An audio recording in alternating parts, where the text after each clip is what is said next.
Everything can change in the blink of an eye. Serving in the Army in 2012, Jeremy met Ashley. They got married, had baby Sam. Jeremy got medically released from the Army, and this brings us up to today.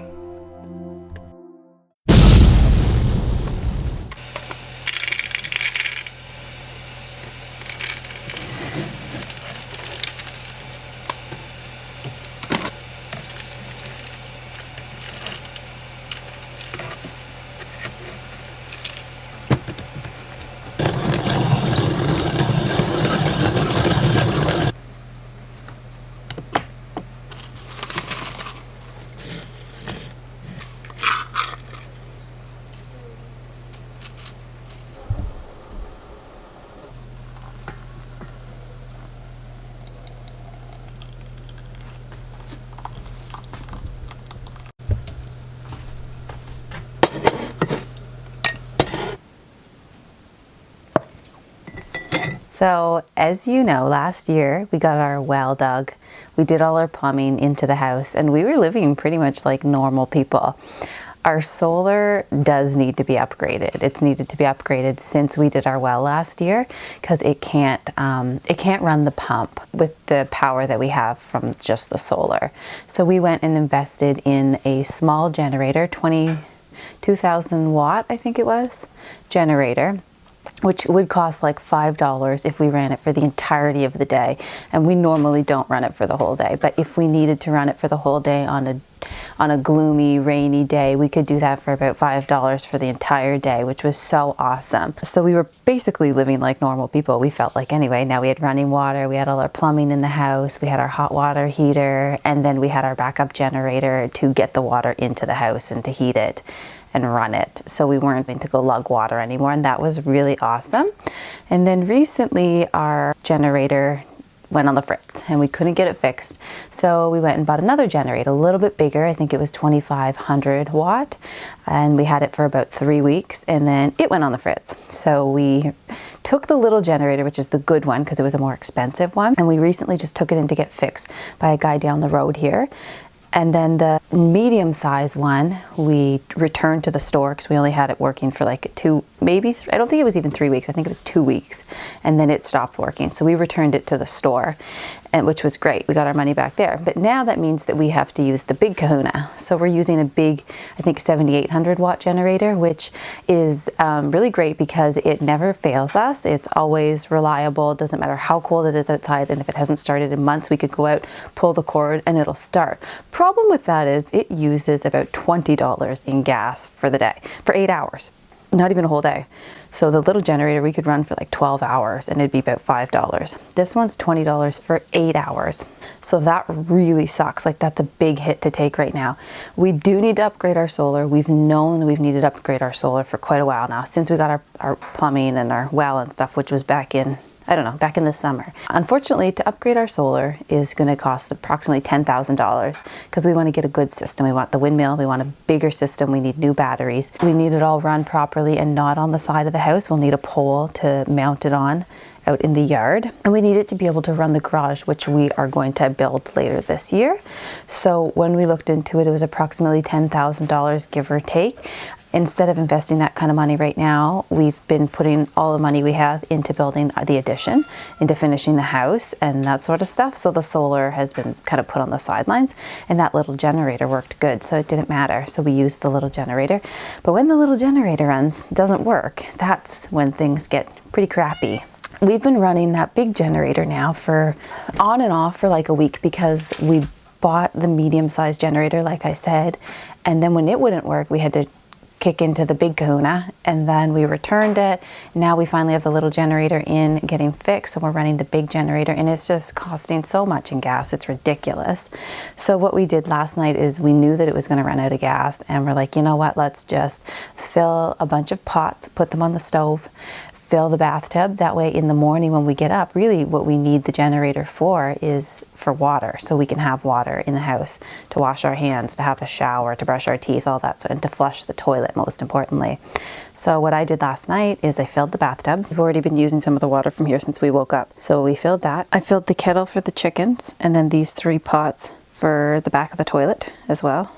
So we've already used 2 out of the 3. There's still that one left. I've already fed the chickens their water. Then we also have a jug of drinking water that I filled, so I can use that to refill the kettle for coffees, to do whatever. And I filled a couple of water bottles. So it's like we're living back over a year ago before we had our well and any running water. In the bathroom, we need to tidy up and get a bunch of water for the toilet and stuff. I got to remember to do that. Which sucks because now we've gotten used to always having water. So until our small generator gets fixed, which I don't know when that's going to be, I'm going to go outside by the tent and I'm going to dig out a couple of our big buckets that we used to lug water with, and I'm going to fill them with water and just leave them in the bathroom. So anytime we need water and we don't have gas to turn the generator on, and we don't feel like driving all the way to town to fill up a jerry can because we're sick of spending the money for it anyway, I'll have those buckets. I'll probably bring 3 or 4 in. I think they're 5-gallon buckets, and they're the same ones we always took down the spring, so they're just only ever been used for water. And I'm just going to fill them in my bathtub, stack them in the bathroom, and then we don't have to worry about it if we get up in the morning and we need some water to brush our teeth, to do the toilet, to flush the toilet, whatever. We'll have the water to do that. So that's really awesome. Well, that will be awesome when I actually do it. But until then, I hope our generator gets back, and hopefully in this next year or later this year, after the garage and the addition's done, that we'll be able to upgrade our solar, because we definitely need to do that. Another thing that went wrong is inside that utility room that we built. It was just a small temporary utility room for our hot water tank and our water tank, our hot water heater and our water tank, and our hose is in there. So we built that small utility room, and now we've got a ton of snow and we can't access the door to get into the utility room, and there's a propane leak inside the utility room. So we can't use our propane.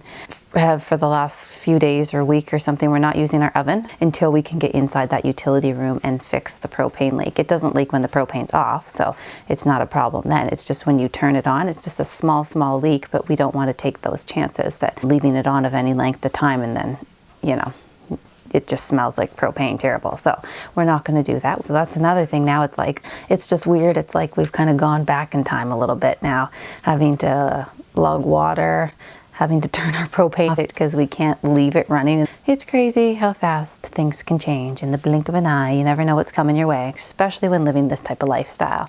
But we're good. We got it. We're making the best of everything.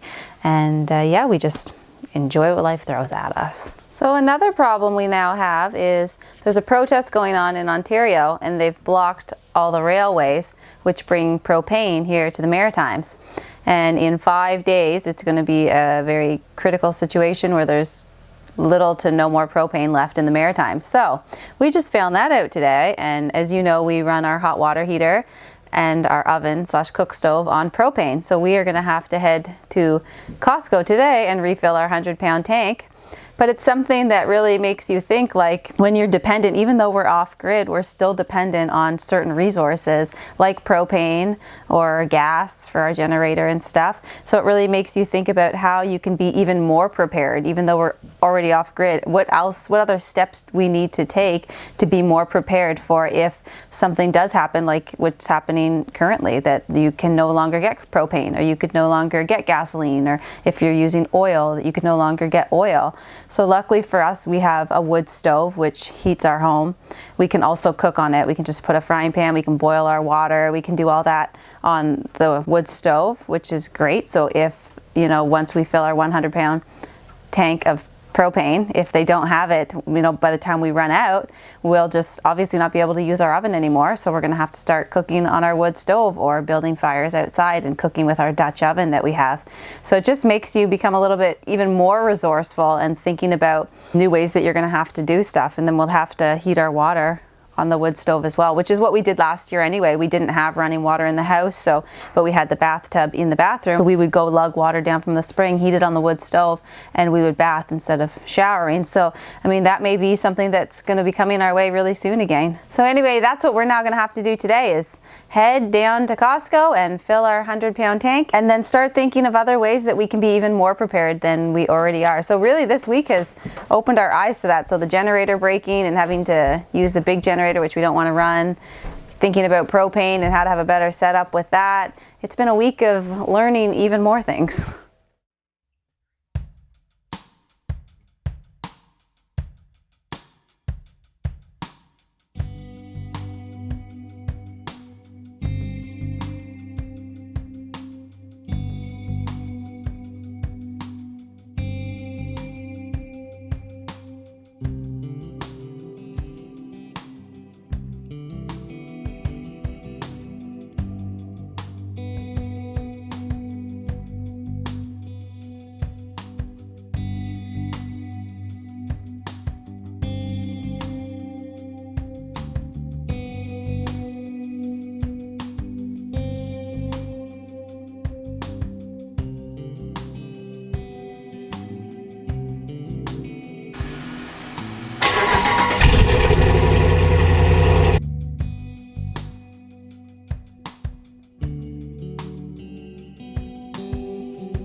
Really got to get a back rack for this thing. Headache rack, whatever you want to call it.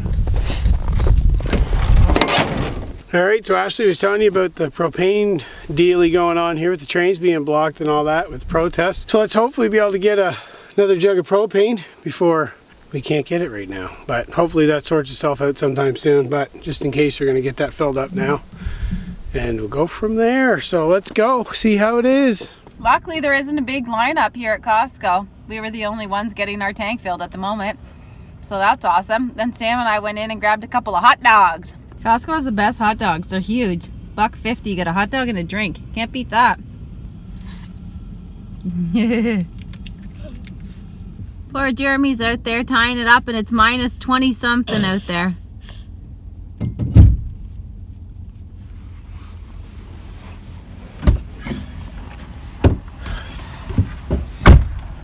Holy shit, it's cold. Why did I shave yesterday? I was talking to the guy in there about the propane. It's not actually propane that's being held up. It's like, I don't know, maybe whatever they use to make propane, to refine it down here. But they get it from St. John here. We're in Fredericton right now. They get theirs from St. John. I'm sure like the supplier for the St. John, I'm assuming, probably comes from out there. But maybe not. There's a big refinery in St. John. So maybe that's what he's trying to tell me. I'm kind of talking about it as I'm thinking about it. So they might get theirs supplied from St. John. If that's the case, they're good. But because it comes from Irving. He was on an Irving truck, the one that came in there. He came in while we were there. The truck came in to fill their tanks. But they don't seem like there's going to be any issues. So, but it's still, any issue could happen anytime, right? But whatever. I mean, I don't really give a shit what happens. It doesn't matter how it makes you feel.